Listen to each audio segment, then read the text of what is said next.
I'd like to call the April 24th, 2024 meeting of the Ogden Town Board to order. Please stand for the Pledge of Allegiance. I pledge allegiance to the flag of the United States of America and to the republic for which it stands, one nation, under God, indivisible, with liberty and justice for all. I'd ask you to remain standing for a moment of silent reflection and prayer for military servicemen and women serving around the world, as well as for our first responders.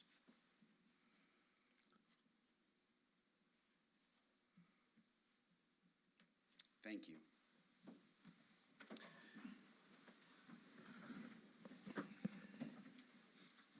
I'd like to recognize the past chief.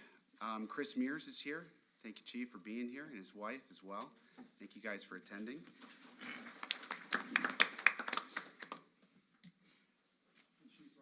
Chief Mears, Chief Russ Rule, yeah, thank you, and Chief as well. Thank you for being here to be part of this celebration today.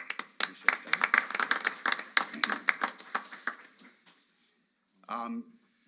In similar fashion, we've got kind of a special occasion, a special event for today, starting things off today.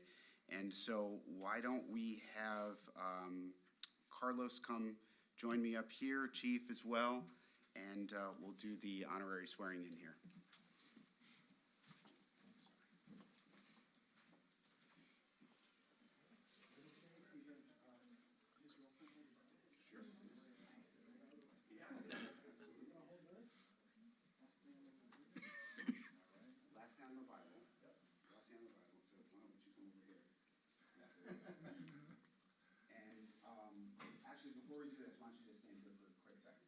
So what we're seeing here is we have a new hire into the police department, something that the chief has brought to the attention, and the former chief has brought to the attention of the board over the last long while.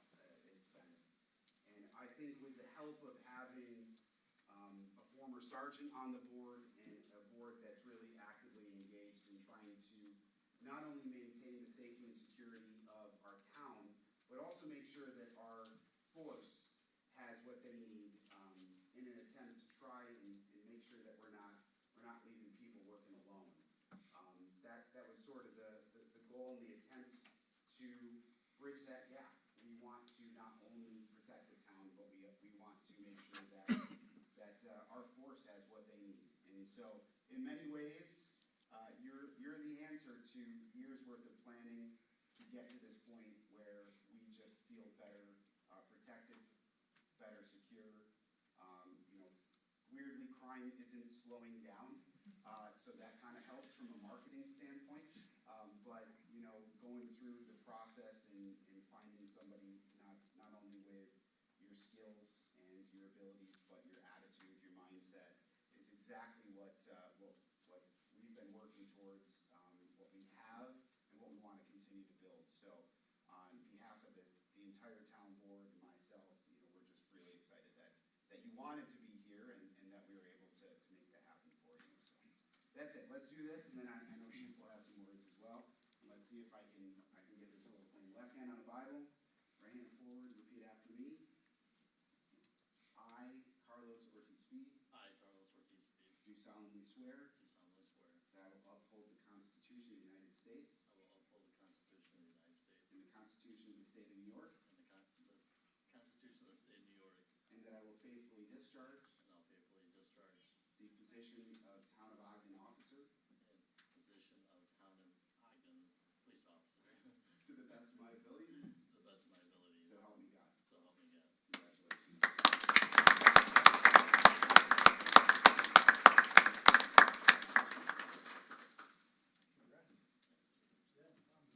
I just want to real quickly just say thanks to everybody that came, to the retirees in the room, thank you very much, to the officers, thank you, both PD and special police, and thank you to the town board, and lastly, thank you to Carlos. This was a long process, and I'll be honest, when we went through the interview, everything felt right. We just knew as we were going through that you were the one. So I'm glad that it all came true. This is probably one of the best parts about being chief. There's two chiefs in the room. Likely attest that hiring somebody is probably one of the high points of the job. So supervisors, we're all here to help you succeed and guide you along the way, so. With that, welcome to the family.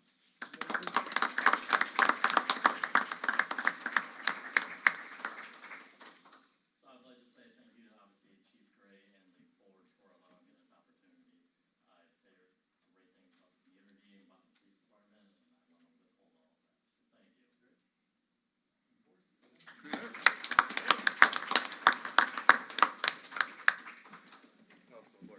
Nice to meet you. Congrats. Congratulations to you, Carlos. Welcome aboard. Thank you. Welcome aboard, Carlos. Very nice. Or you can have a workers' comp claim. Come on now.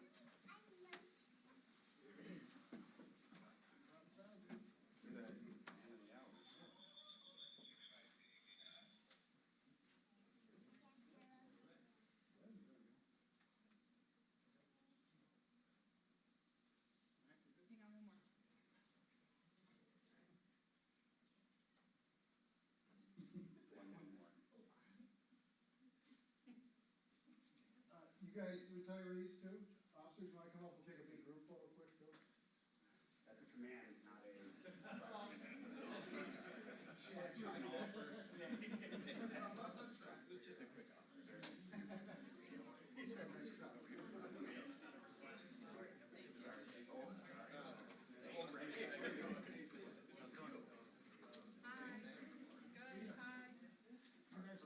Actually, why don't you guys get closer to Carlos?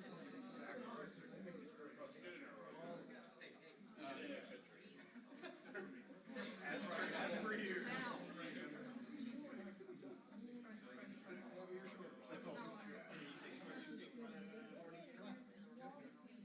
Pretend like a fan.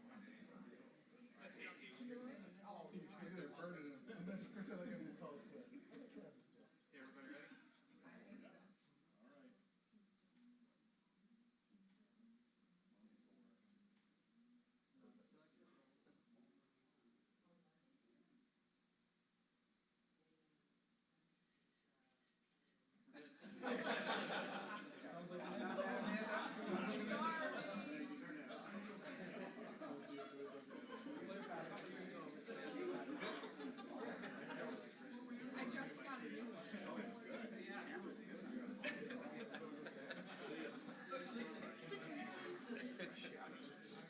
Like a photo shoot.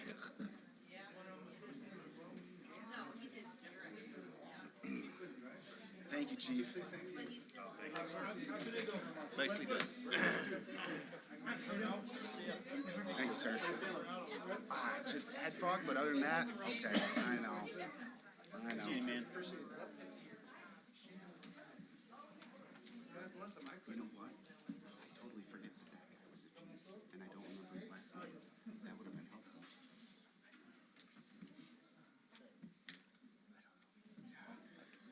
Whoops.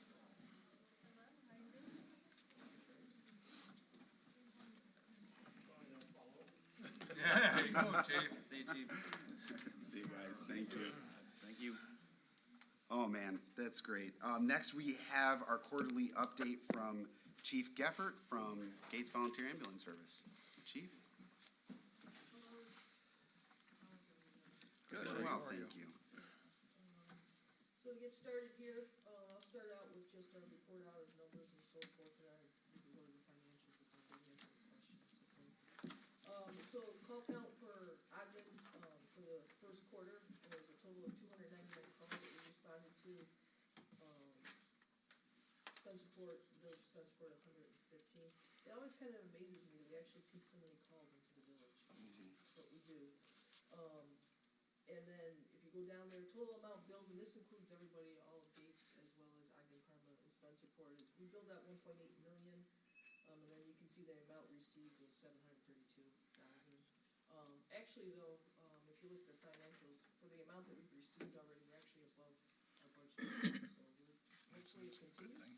So, that's actually a positive, even though that number itself looks kind of weird, but that is, we're right on par for that, for what we expect to receive back. Total credits given write-offs, for Ogden, Parma, Spencerport, and again, because of, I've explained, because of zip codes, it's really difficult for us to pull out, individual stuff. stuff, but it's a total of 21,000. That's, any of that credit that we give people for the ambulance rides and so forth that they get. So that's kind of the total of what we've given back to the community so far in that area. And then Gates obviously is a 46,000. Drop calls across the board, we've dropped 80. And out of a total of 1859, I think that puts us at like 95-96% call coverage, which is well where we're supposed to be with New York State and Department of Health. Mutual aid responses, 270. Of those 270, we actually returned 144. And when I say return, that means that they came into us and we basically said no crew available. Not that we didn't have a crew available for us, we just didn't have a crew available to go to anywhere but us. So we usually try to bring a truck back for those calls for in our district itself. So we did return 144 of those. And just so if anyone has any questions, when we return calls, they're usually lower priority calls. And granted, you can't tell what a call is until you actually get there. But any trouble breathing, chest pains and stuff like that, regardless if it's our last truck or not, we do send that ambulance to that person. Okay, but that 144 would be a lower priority call that we don't respond to. Standbys, we did just a couple. We did the Town of Ogden Blood Pressure Clinic on Valentine's Day. I guess that was a huge success. And then on the end of March, we did the hazmat drill for Wegmans, which we typically do as well. Community CPRs, we did 2 classes. For Spencerport Junior Baseball, we do certify them in CPR every year. And they had quite a few more this year, actually, so we actually had to run 2 classes for that. And then at Station 3 here, which is our Spencerport location, we ran 4 classes of the community CPR. If you know anybody who's taken part in them, they seem to enjoy it. They actually get into it, and usually we do the cutoff at 40, and there's never a class that has not had 40 people. Wow, that's impressive. So, yeah, so we keep teaching them and teaching them, and if interesting enough, we've done 23 of those classes at our headquarters on Elm Grove Road. And again, they are 40 people every time. And a lot of the people that are coming from, that can't get into those Spencerport classes are coming into Gates as well to get certified. And the nice thing about this is that it just increases the odds of someone surviving, because if we can get community members even to start CPR, by the time we get there or the fire department gets there, the outcomes improve dramatically. So that's pretty impressive, and they just keep calling. The phone rings nonstop for this community classes. And actually, the other thing that we're getting is a lot of requests for pediatric stuff lately, which is kind of strange, but it's good. And we'll be doing specific stuff on pediatric alone. And when you do take the CPR from us, we do touch on the pediatric, but we're just gonna start doing individual classes for pediatric stuff, so. Wow. Our facility improvements, we had key fob access finally updated, 46,000.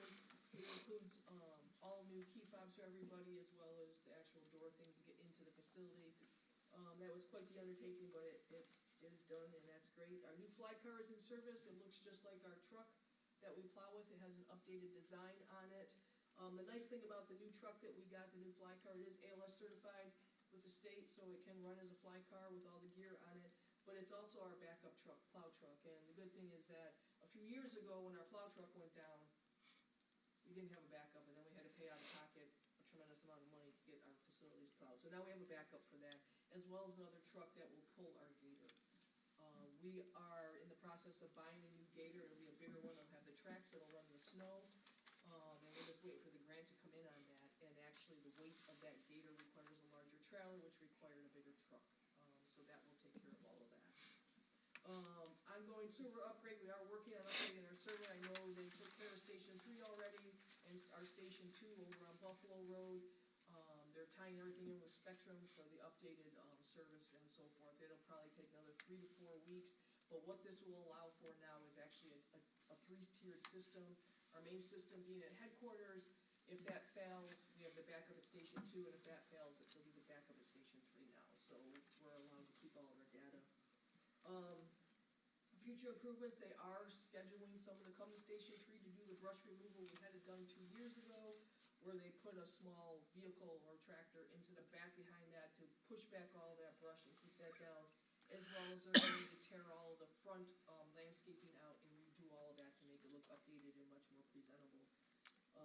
Hopefully they'll start on that within the next month, I think is what I was told, so.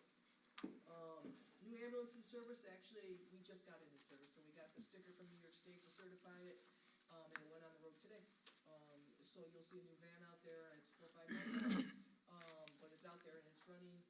Our next ambulance coming in, we thought we would get it late Q4, we just received notification the other day that we will have it, I wanna say October 10th. This ambulance is a mod, it's the bigger one, but the nice thing about this ambulance is it's going to be our bariatric ambulance. It's gonna have the bigger gurney on it, it's going to have the lift system, the power system to lift, because unfortunately, we do have some larger people in our community. And when, it's a lot easier at 3 o'clock in the morning to pull a gurney up and have the system itself lift that 600-700 pound patient into that ambulance, get them, instead of us waiting to wake the fire department up when they really, they're just coming to help us get this patient into an ambulance. So this is gonna help out a lot. We're expecting that, like I said, October 10th, I believe, is the date that Assistant DeSalvo told me that we're gonna have it. And then it'll probably take another month to get it outfitted and everything, and then it should be on the road well before the end of the year, which is exciting for us to have. Any questions on any of this from anybody? Hopefully you got a chance to go through our Q1 budgetary stuff. I was looking it over and I didn't really see anything that stood out yet. I know payroll's up a little bit, but we are down some staff numbers, so unfortunately the overtime is pushing that up. And going through, like I said earlier, our third-party billing is up, which is when we bill the insurance companies. We're at 31% receivable so far for that, so that keeps trending that way, that's actually a good thing. And then going down through here, I don't really see anything out of the ordinary so far that seems to have pushed anything. Like EPCR system management at 66%, that's pretty much what we're gonna pay for the year. So even though it looks like it's really, really high, that's pretty much, what happens is they bill us 3/4 of what we have to pay for the year, and then at the end of the year, we make up the difference. So that's where that's at right there, and, Chief, yeah. quickly, your vehicle and equipment line item, looks like you're a little over budget already so far this year. Yeah, so can you tell me the line item real quick? 1004, or is that a D? Maybe 1D004? 1D. I don't know, I don't know if that's a D or a 0, it's just a 0. 10,004. Oh, 10,000. Under expenses, probably about 10 down. Listed at, actual is 190 and the Yep. budget was 165. Right. Yeah, so, part of that is, I'm still trying to find it on here, are you on the front page? I'm sorry. Yes, it is on the front page, about right in the middle of the page.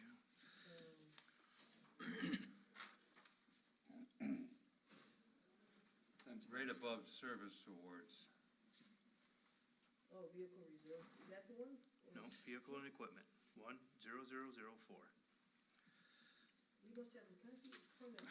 I literally see vehicle reserve here, 1004. Like, Oh, no, there, this one. Oh, you got vehicle reserve, huh? It's different than what we have. That I don't know, we have vehicle and equipment. So that number right there, the vehicle and equipment, some of that is our, let me try to see if I can explain this, 165. So we have not received our grant money yet for the vehicle, so once that comes in, you'll see that number drop. So we had to pay out of budget Yep. for that ambulance. Once that comes in, once we get that grant money. And what's the grant for, how much? That grant is $210,000 for the grant. Thank you. Yeah, sorry about that, I'm not sure why this is here. So- But yeah, so that's what that is, as soon as the grant comes in, we will have that, so. And you'll see that drop. But going down through, is there any other questions on any of the stuff? I'm trying to think. Our dental and health insurance is where it needs to be pretty much right now. Workers' comp, again, it looks like it's large, well over budget, but that's a one-time fee, it's like what you guys do, you just pay it out at the beginning of the year, and that's it, it doesn't change anything, if anything, we get a little kickback, so to speak. But I'm trying to see here if there's anything else that is out of the norm.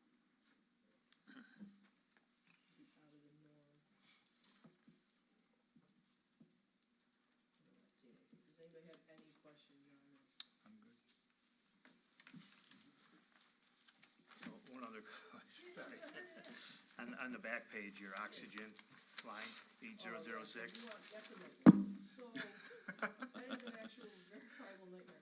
We have an oxygen system that, produces oxygen. We spent, 5 years ago now, I wanna say we spent almost $80,000 on the system, and what it allows us to do is produce our own oxygen. That system, there's only 2 places, relatively speaking, in the country that service that system. One of them is in Buffalo, the other one's in California. There's these things called sieve beds, and I'm not gonna get too detailed, not that it matters, but these beds that produce the oxygen failed, and we had them replaced in October. Since they came out and they replaced those beds, the system has not worked. So we are going back and forth with them in Buffalo, pretty much almost thinking of legal action at this point in time to get this rectified. So that budget, we now have to buy oxygen, which we didn't have to do before, and it's throwing us over budget, if that makes sense to you. It does. I just wonder what your projection is for the rest of the year, Well, hopefully, given that. if that oxygen system is up and running, then it'll be 0, because we don't have to buy oxygen. If Right. it's not up and running, then typically speaking, we'll have to start buying oxygen until such a time as we can get it up and running. So, you know, at this point in time, it's hard to say. So roughly on a quarterly or half-year or monthly basis, how much do you spend on oxygen? That, again, difficult because we never buy oxygen. So that number, multiply it by 4, and that's where we'll be at, or, 4 quarters, so. Because if we have to do that, that's what we're gonna have to do. Okay. And unfortunately, it's not something that we've had to budget for, to be quite honest, since 2011. Our system has worked. And the only time that we ever had to bring oxygen in was when we would have to do PMs on the system, and then it was usually for a week or so. We've never had a situation where our system has been down for months. Yeah. And again, which is why we are looking at legal action at this point in time with the vendors. Thank you. Yep. And Anybody have anything? Well, thank you so much for your time, Chief. Really Thank appreciate you it very every much. time. Everybody have a good night. Yeah, you. thank you, Thank sir. We'll see you. Very good. Okay, next item, approval of the minutes, resolution 142. So moved. Second. Moved by Councilman Hinman, seconded by Councilman Gerbino. Any discussion? All those in favor signify by saying aye. Aye. Any opposed? Item carries. Next, we have privilege of the floor. We do not have any public hearings tonight, so if there's anything on any topic that anyone here would like to bring to the floor for the board, I ask that you just come forward and state your name and address, if there's anyone here that wants to address the board.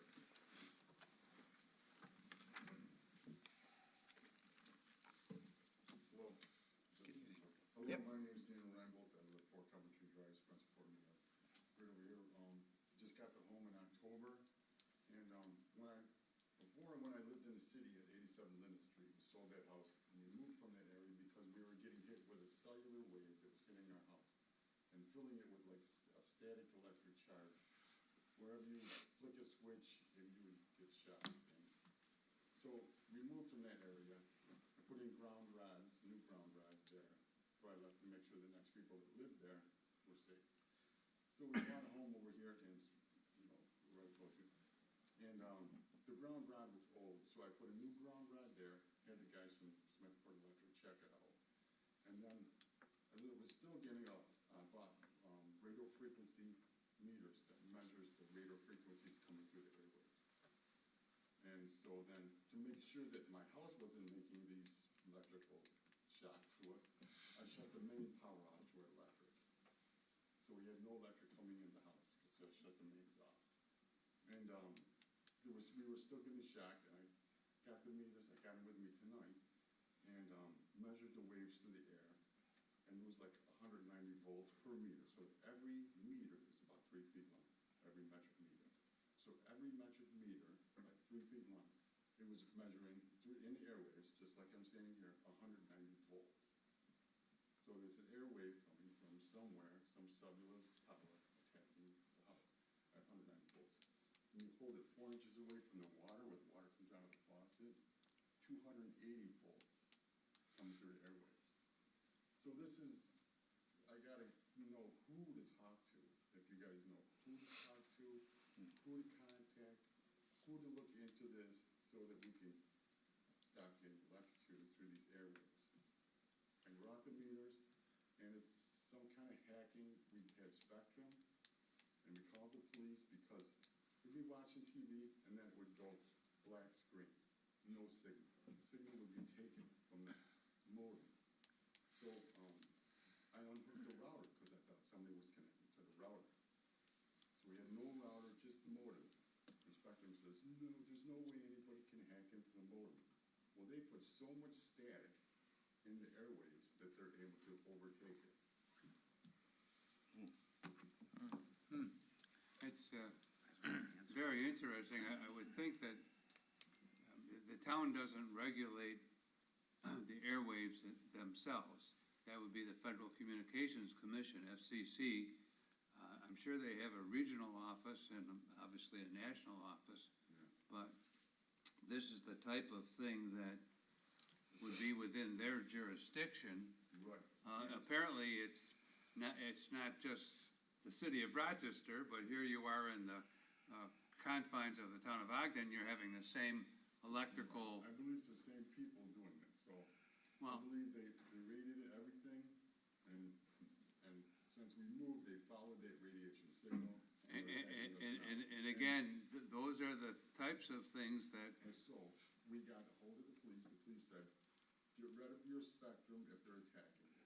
So we got rid of, we have now no internet, no Spectrum, no TV to watch, no phone, no home phone, because we didn't have a cell phone because we were being attacked by these cellular signals from these people. So now we were out without no phone, no way to contact anybody, no internet, just. but you're still having the same electrical interference. Yes. So, You put the meter on the floor. No, It's 190 volts. yeah, We're still being attacked by these hackers, and if that's, it is an FCC problem, just like you said, and we're trying to write to all these different people to have them look into it. But we come up with all these, like nobody wants to look into this. It's like pass the buck, pass the buck, pass the buck, pass the buck. And we just keep getting electrocuted. You sit on the furniture, you can feel the zzzz in the furniture. yeah. It's, And it's not only, when I go to the town hall, the lady comes running out to tell these other ladies, we're being hacked. Just because I'm walking there, these people are following me because I'm radiated, my whole body. I go to Wegmans, I get shocked, I drive my car, I get shocked. No matter where I go, I'm getting electrocuted. I walk into the town hall, the ladies come running out, they're being hacked because these people want to listen to whatever I say, whatever I do. They can read it's so much static, they can read the printing on the mail. Open it. The static electronics, that much. So I gotta have some kind of help from someone to use phones and internet service to contact these people and the governor and somebody and at the FCC and somebody, have them come here and measure these waves, trace where these waves are coming from, and arrest these people. Because not only can they attack me, they can attack officials, police, anybody they want, but they have this power, this much power in this military device. I think it's Sounds to me like it's not the phone or the internet or any of those things, right?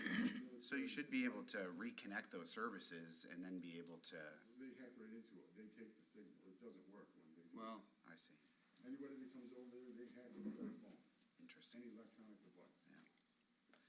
Yeah, I haven't, yeah, I don't have an answer for the board to, give you some assistance in your concerns.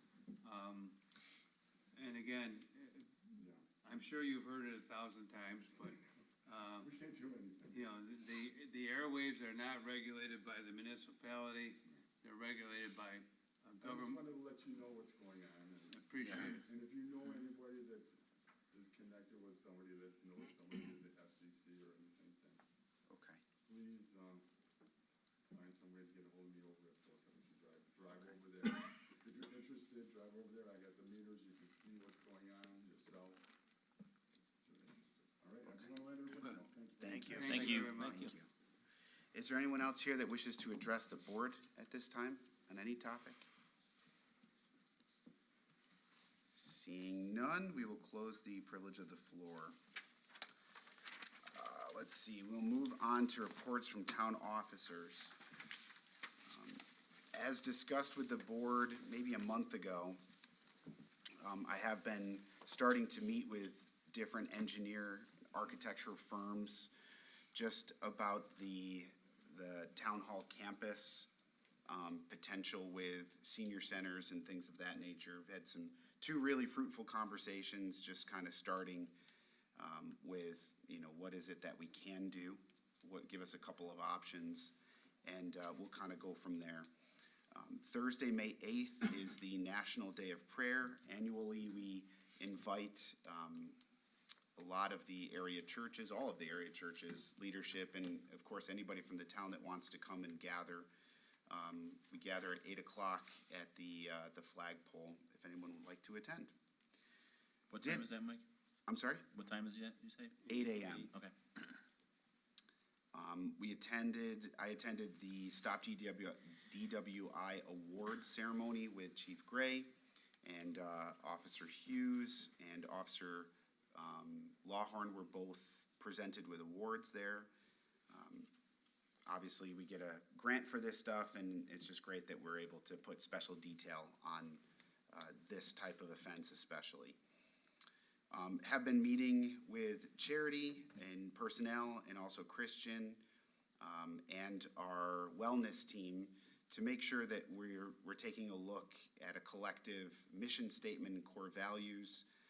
We presented it to department heads at our last department head meeting, and we're well on our way and having a town mission statement and core values that we'll end up giving to the board and looking to put that in as part of our personnel handbook in a future update. Let's see. Today is actually Administrative Professionals Day, so thank you to all of our administrative staff here in the town of Ogden. Appreciate all the work that gets done. We know that we get to sit up here and raise our hand and stuff like that, but we know who does the real work day to day.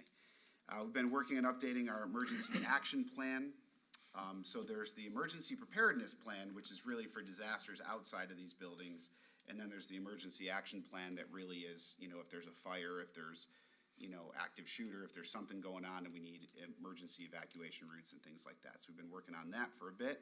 And we're looking to have that presented to the board in May. And so be on the lookout for that.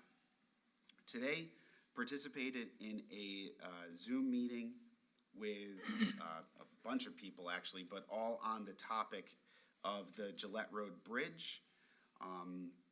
There's a lot there, but namely, in speaking with Congressman Morelli, someone from, who's the other person? Schumer? Yes, thank you. With Schumer, Executive Bello was on there, and then people from County DOT, Tom Fries was there.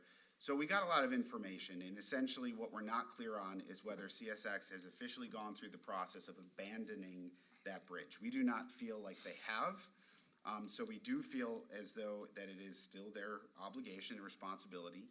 And in going through the process of completely abandoning it, there is a process for applying for grants. I brought up the point that we can't exactly apply for a federal grant on property that is privately held. But so essentially we need them to go through the official abandonment process, and at the same time as they do that, we will ask them for money. The total project cost right now is like $8.1 million to completely take down the bridge and fill it back in. Unfortunately, and yes, I guess I am saying this on the record, we're talking about 2 years plus.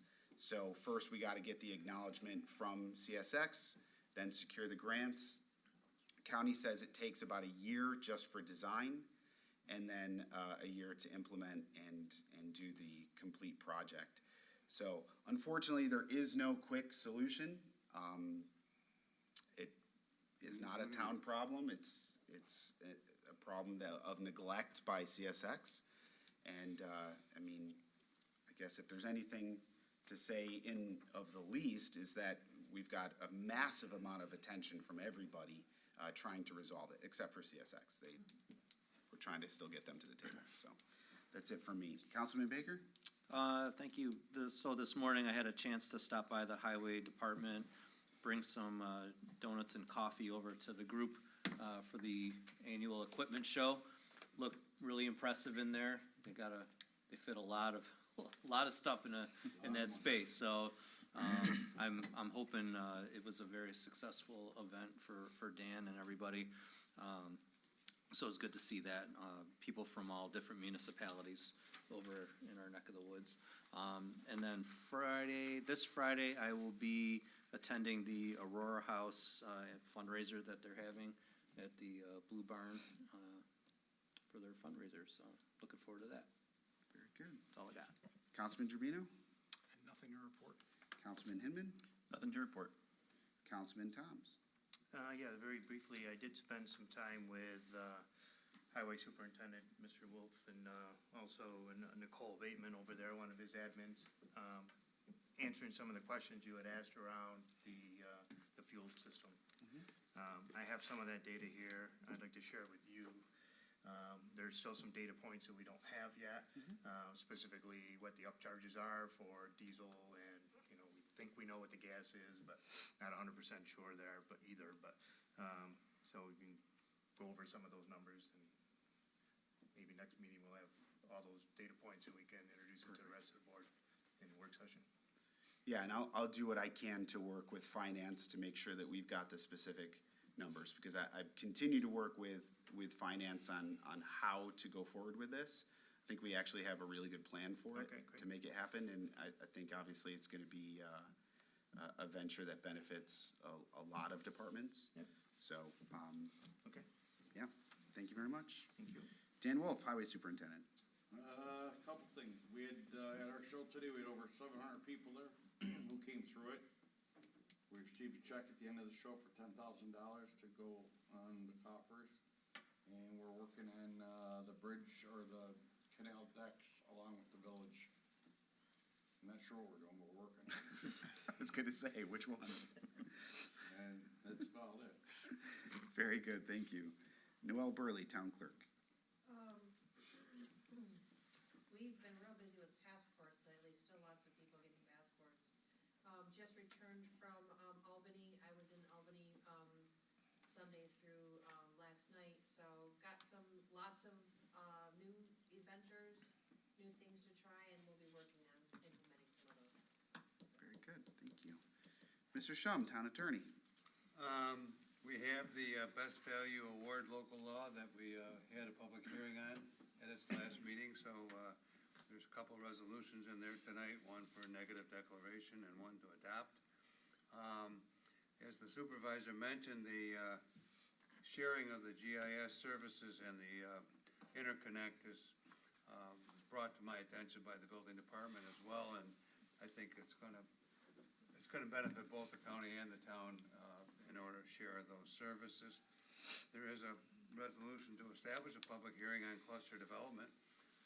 Looking at the cluster development statute, which used to be 281, which is now 278, and the state changed it, and 278 or 281 used to be a resolution by the town board authorizing the planning board to apply it. 278 said, oh, no, you gotta have a local law, so they just make another jump through the hoop to do it, so that's on for the next meeting, I believe. That's it. Very good. Okay, there being no other unfinished business, we'll move into new business, Madam Clerk. Resolution 143, adopting the draft 2024 Town of Ogden Comprehensive Plan as the final and official 2024 Town of Ogden Comprehensive Plan. So moved. Second? Moved by Councilman Baker, seconded by Councilman Toms. Any discussion? The only thing I'd like to add is just my thanks to both the committee, the steering committee, fine group of residents, all of the participants and all of the public things, and then also our consultant as well, and of course this board. It is a thorough, the word comprehensive makes a lot of sense into this, and just grateful that we were able to put this in action, so thank you. All those in favor? Aye. Any opposed? Item carries. Next, please. Resolution 144, negative declaration of environmental significance for local law number 3 of 2024. So moved. Second? Moved by Councilman Gerbino, seconded by Councilman Hinman. Any discussion? All those in favor signify by saying aye. Aye. Any opposed? Item carries. Next, please. Resolution 145, adopting local law number 3 of 2024, a local law to be known as the Town of Ogden Best Value Contract Award Law. So moved. Second. Moved by Councilman Tom, seconded by Councilman Baker. Any discussion? All those in favor signify by saying aye. Aye. Any opposed? Item carries. Next, please. Resolution 146, authorizing Ogden Town Supervisor Mike Sal to execute for and on behalf of the Town of Ogden an intermunicipal agreement with the County of Monroe for the receipt and use of New York State funding for the 2024 High Visibility Engagement Campaign. So moved. Second. Moved by Councilman Gerbino, seconded by Councilman Baker. Any discussion? All those in favor signify by saying aye. Aye. Any opposed? Item carries. Next, please. Resolution 147, scheduling a public hearing for local law number 4 of 2024, a local law of the Town of Ogden providing for approval of cluster development pursuant to section 278 of the town law. So moved. Second? Moved by Councilman Tom, seconded by Councilman Hinman. Any discussion? All those in favor signify by saying aye. Aye. Any opposed? Item carries. Next, please.